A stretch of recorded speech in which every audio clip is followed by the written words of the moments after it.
everyone always has to think there's more to the story. Well, sometimes there's not. I've seen the autopsy report. So I did do the request. They emailed me back. He did not go in for an autopsy. The death certificate was signed by the doctor at the hospital. Of course, it was wedged between the two giant Israeli bodyguards the whole way. If you want security, the Israelis know what they're doing. Every time a major incident happens, people say the same thing. There's always more to the story. Sometimes that's true. Sometimes it isn't. But sometimes, there's so much more beneath the surface that it becomes genuinely unsettling. And right now, that's exactly where we are. Because new footage has surfaced and it's sending shockwaves across the internet. Not grainy clips, not rumors, not secondhand accounts. Clear, high-definition video, footage that shows Charlie Kirk's security team during the most critical seconds of chaos that day.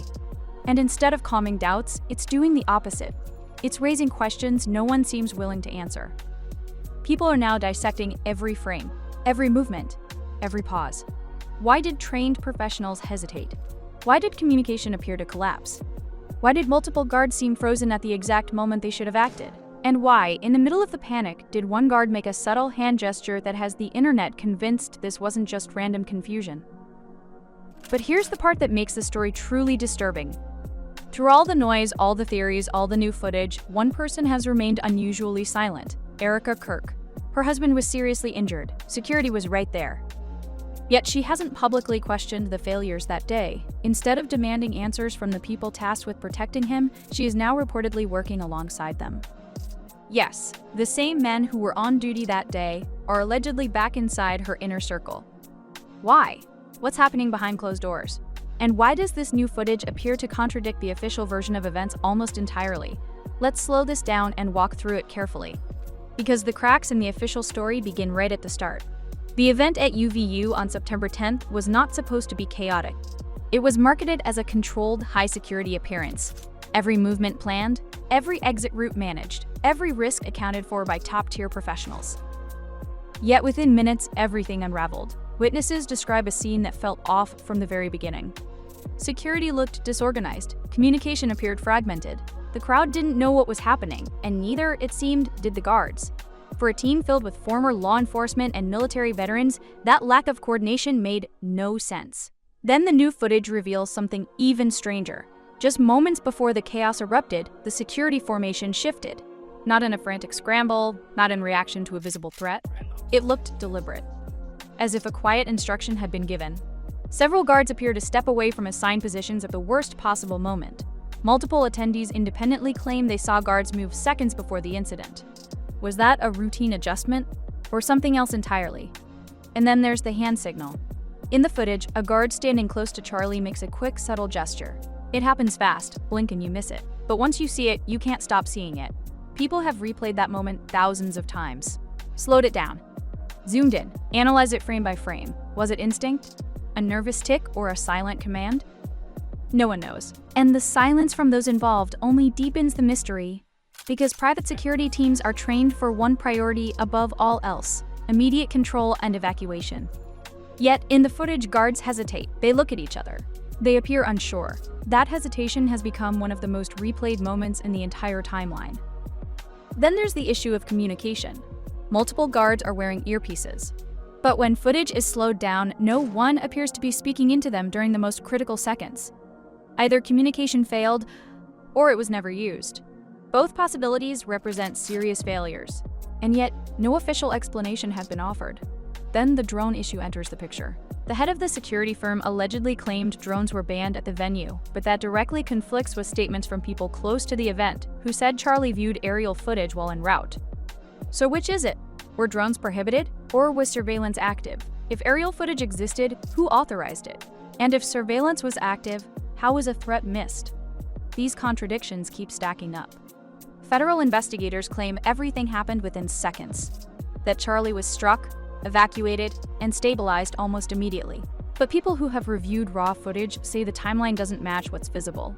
There are gaps. Unaccounted moments, seconds where no one seems to be doing anything. And in those moments, guards move out of frame and reappear after the scene has already changed. That brings us to the security team itself. Who exactly was responsible that day? Online investigators keep seeing the same names surface. experienced professionals, not rookies, which makes the failures harder to explain. One clip in particular has gone viral, showing a guard crouched near Charlie afterward. Some viewers claim his expression appears oddly calm, even smiling. Is that meaningful, or just an unfortunate freeze frame? Another allegation that gained traction involves a guard allegedly picking something up from the ground and handing it off to two other men. What was it? Why was it moved? No explanation has been provided. And that's where the story shifts, because this no longer looks like a simple security failure. It begins to resemble something far more opaque. The private security team involved has never been publicly questioned as key witnesses. Media coverage largely repeats official statements. There is no public confirmation that guards were formally interviewed in depth. Then there's the company itself. The firm handling security had almost no digital footprint prior to taking on major political and university contracts. No detailed website, no clear employee listings, minimal public presence. For a company operating at this level, that's unusual. Even more unusual is the timing. The firm was formed just before assuming the contract, replacing another company almost overnight. Public filings suggest the transition happened in under 2 weeks, barely enough time for vetting. Barely enough time for restructuring. Yet after the incident, the firm reportedly secured additional contracts. That raised eyebrows. Why would a team under scrutiny receive more work? At the same time, online accounts connected to the event began disappearing. LinkedIn pages went private. Social media went silent. That kind of digital cleanup rarely happens without intent. Meanwhile, coverage remained selective. Questions went unanswered. Footage released appeared cropped and inconsistent. Different versions showed different movements. Who edited them? Why weren't full versions released? Reports emerged that NDAs were issued immediately. That alone raised ethical concerns. Public safety incidents are not corporate secrets. Yet transparency never came. And through all of this, Erika Kirk's response became its own focal point. Instead of demanding accountability, she criticized those asking questions. Instead of pushing for clarity, she urged silence.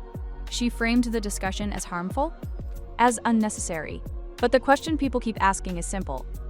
If your spouse was hurt under a specific team's watch, why continue working with that same team? Why align yourself with the very people responsible for security that day? That decision has baffled observers. Not because of malice, but because of optics. Her public statements focused on unity and healing, not investigation or accountability. Supporters say she's protecting her family. Critics say she's shutting down legitimate inquiry. Either way, the result is the same: silence. Authorities continue to say the investigation is ongoing. Months pass, no updates. And when facts are withheld, speculation fills the void. Online researchers continue digging. Timelines are reconstructed. Footage analyzed, questions multiplied. Some claim pressure to stop looking. Whether true or not, the perception alone adds to the unease. This didn't have to spiral. Early transparency could have prevented much of this. But instead, deflection and silence took its place. And history shows that when people sense information is being withheld, curiosity only grows louder. So here we are, a security team with overlapping connections, a company with blurred origins, a family asking for silence instead of answers. Does that sit right? If nothing went wrong, why not explain it fully? Why not release the footage? Why not address the inconsistencies? Until those questions are answered, the conversation will not stop. Because truth doesn't disappear just because someone asks us to stop looking. Now I want to hear from you.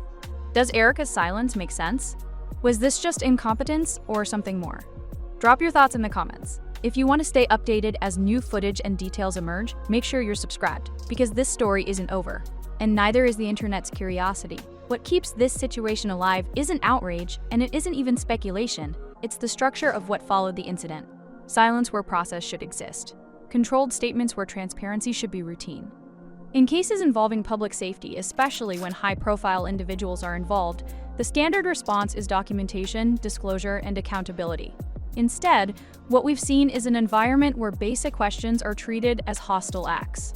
Requests for full footage are dismissed. Clarifications are delayed indefinitely. Key participants are shielded behind vague language and ongoing investigation disclaimers that never seem to expire. This isn't how confidence is restored.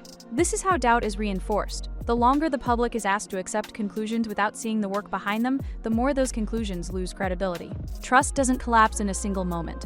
It erodes through absence, through half-answers, through a refusal to engage with inconsistencies that are plainly visible. If nothing improper occurred, then openness would be the strongest defense available. Instead, Restraint has been mistaken for resolution, and silence has been framed as responsibility, even though neither actually addresses what people are asking to understand. And this is why the story refuses to settle, not because people are looking for villains, but because they are looking for coherence. When timelines don't align, when footage appears edited, when corporate transitions happen at improbable speeds, and when the individuals closest to the event discourage scrutiny rather than encourage clarity, the human response is not to forget, but to examine more closely. This is not a failure of the public. It is a predictable reaction to incomplete information. Every attempt to shut the conversation down only signals that the conversation matters.